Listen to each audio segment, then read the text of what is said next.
What if one of the most familiar images in human belief was never true to begin with? Even if you have never touched the Bible, you probably still carry a picture of angels in your mind. Beautiful heavenly beings dressed in long white robes, with soft swan-like wings and a glowing halo above their heads. And cherubs, of course, are those small, round, innocent angel babies, the kind you might see on a Valentine's Day card, clutching a tiny bow and arrow. That is the image most people were given. It feels gentle, safe, even comforting. But according to the Bible, that is not what angels actually look like. The truth is stranger, darker, and far more unsettling than most people ever dare to face.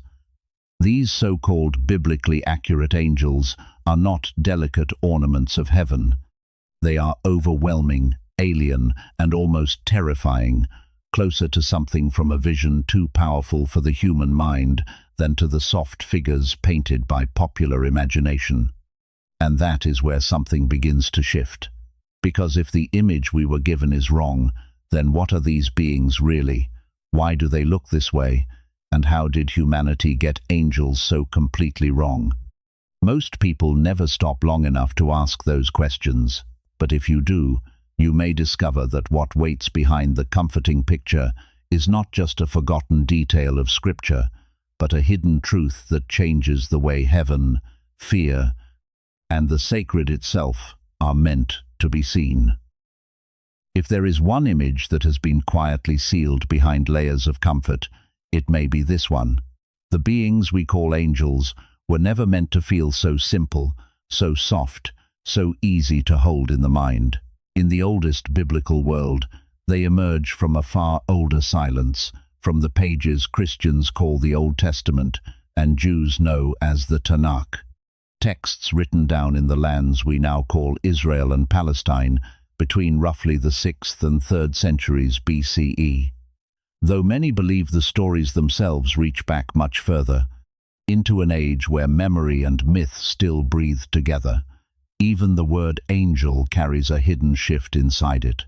It comes through the Greek angelos, itself drawn from the Hebrew malach, a word that means messenger.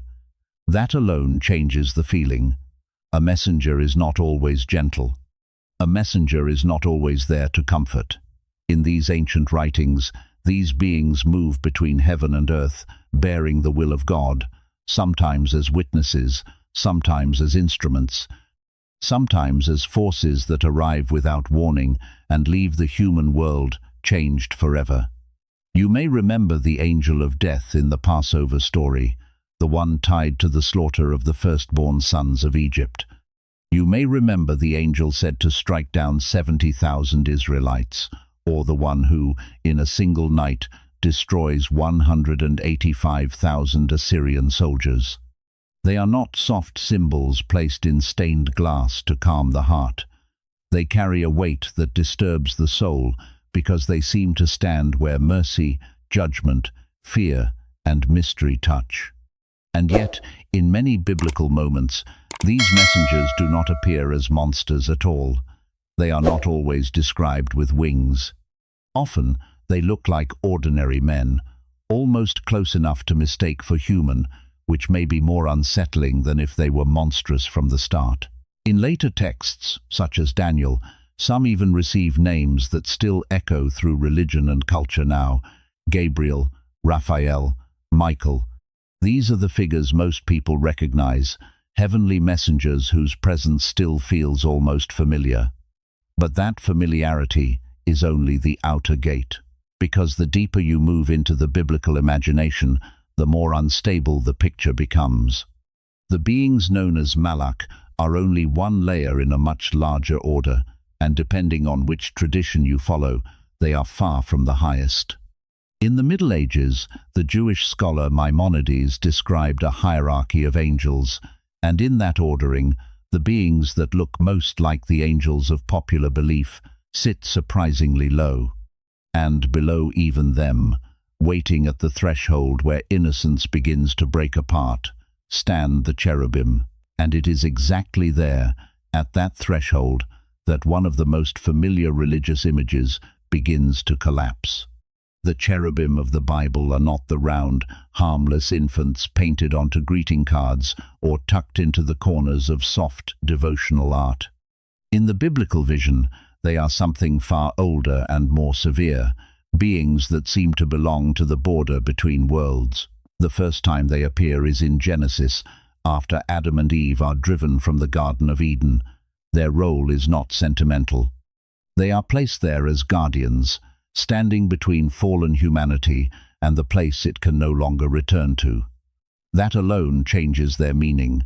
They are not ornaments of heaven. They are keepers of a closed gate. But the clearest and most unsettling portrait comes in the book of Ezekiel, when the prophet enters a vision so intense it feels less like observation and more like being overwhelmed by another order of reality. At first, he calls them living creatures. Only later, in chapter 10, are they identified as cherubim. What he describes does not fit the modern imagination at all. These beings have a human-like form, yet each one bears 4 faces: a human face, a lion, an ox, and an eagle. Each has 4 wings. Their legs are straight, but their feet are like the hoof of a calf, gleaming like polished bronze. Beneath their wings are human hands. They do not wander or sway, as living things normally do. They move straight ahead, without turning, as if directed by a will deeper than their own. Around them is fire, like burning coals, like moving torches. Lightning bursts from the center of the vision, and the creatures flash back and forth with terrifying speed. This is not the language of comfort, it is the language of holy strangeness. And when you look beyond the Bible, the image becomes even more charged. The cherubim resemble the guardian beings of the ancient Near East, especially the Mesopotamian lamassu, those hybrid protectors with the wings of an eagle, the body of a lion or bull, and the head of a king, placed at palaces, temple gates, and city entrances. They also echo figures like the Egyptian Sphinx and the Hittite griffin. Across these ancient lands, sacred spaces were often guarded by beings that were part human, part beast, part symbol.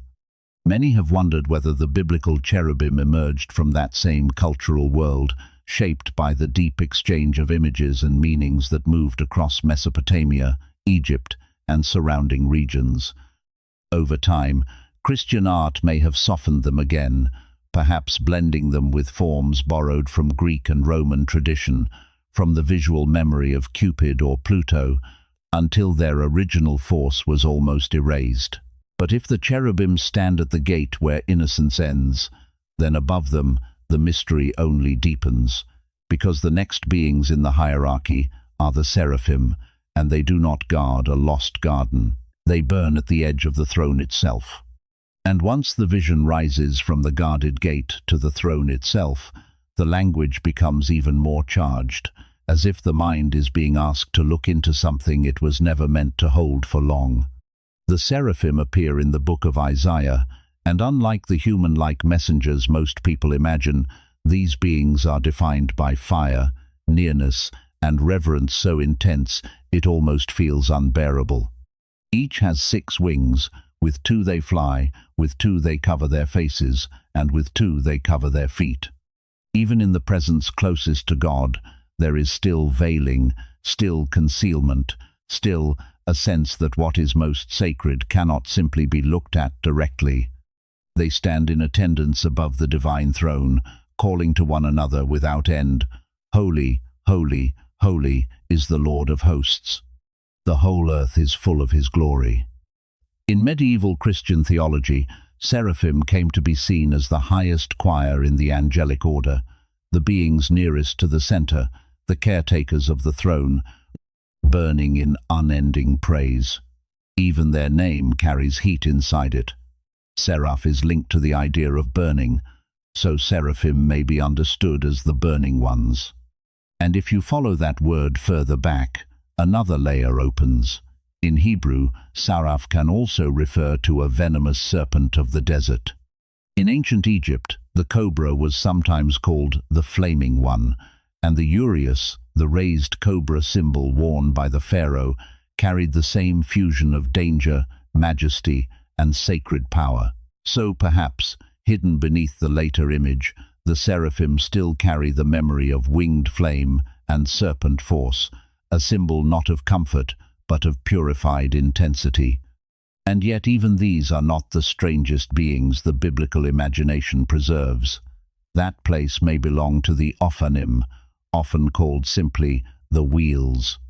They appear in Ezekiel's vision beside the cherubim, and their form feels almost impossible to reduce to ordinary language, shining like beryl, interlocking like a wheel within a wheel, rising and turning in every direction without swerving, their tall rims covered all around with eyes. They do not merely accompany the living creatures, they move with them, rise with them, and seem joined to the same spirit. In later understanding, these wheels are associated with the very chariot throne of God, making them among the holiest presences in the Bible and surely among the most bewildering. No one has ever fully agreed on what they are. Some have read them as symbols, some as metaphors, and some as mysteries beyond language itself. But perhaps that uncertainty is part of their power. They remind us that the sacred, in its oldest form, was never always meant to soothe us. Sometimes it arrives to disturb the image we trusted, to break apart what had become too small, and to leave us standing before a reality that feels at once ancient, forbidden, and intimately close, as if the hidden world we were told to ignore has been watching us all along. And perhaps that is where this journey was always leading, not toward a final answer, but toward a quieter kind of seeing. The wheels remain uncertain, as they have always been. Some have looked at their strange movement and imagined something otherworldly in the most literal sense. Others have taken them as symbols, as images shaped by vision, mystery, or the limits of human language trying to speak about what cannot be held directly. And maybe that uncertainty is not a flaw in the story, but part of its meaning. Not everything sacred arrives in a form that can be easily named. Not everything ancient was meant to become simple. What these visions leave behind is not a neat picture of heaven, but something far more humbling and far more alive. The sense that the world above, or within, was never only populated by beautiful human-like figures made to comfort the eye. Cherubim, seraphim, Ophanim, whatever name we place upon them, seem to belong to a reality that is deeper, stranger, and less domesticated than the softened images most of us inherited. If that feels unsettling, that too has meaning. If something in you recognized the distance between what felt familiar and what the older vision was really pointing toward, that recognition was not empty. It may simply mean that part of you was ready to see that the sacred has never always spoken in gentle forms, and that mystery was never a sign that you were lost. So if this path has felt heavier than expected, or if these images have stirred something you cannot easily name, there is no need to force them into certainty. Nothing here suggests you were behind, forgotten, or walking in the wrong direction. Some truths only meet us when we are able to sit with what cannot be fully resolved. And perhaps that is enough for now. Not closure, but a deeper silence, and the feeling that beyond every image we thought we understood, there is still another veil waiting to be lifted. For me, what makes this subject so powerful is not just how different these beings appear, but how closely they mirror the moments in us when certainty falls away and something deeper begins to stir. Maybe that is why these visions stay with people. They do not feel like distant myths only meant for another age. They feel like symbols of those moments in life when what once seemed simple no longer feels complete, when the world you trusted no longer explains what you feel, and something larger and harder to dismiss begins to come into focus. In that sense, this is not only about angels, cherubim, seraphim, or wheels full of eyes. It is also about the strange moment when a person begins to sense that reality may be more layered than they were told, and that the sacred may speak through awe, through mystery, and sometimes through forms that unsettle before they illuminate. So I'm curious what this stirred in you. Did these biblical visions feel frightening to you, beautiful to you, or somehow deeply familiar in a way you did not expect? Did they challenge what you had carried for years, or did they awaken something you had already suspected in silence? If a single line from this journey stays with you, leave it below in the comments, even if it is only a few words. You could simply write, "The image was never the whole truth," if that feeling stayed with you. And if this kind of hidden spiritual symbolism touches something real in you, even a quiet like, a few words below, or simply choosing to stay close to this path, helps these deeper journeys continue.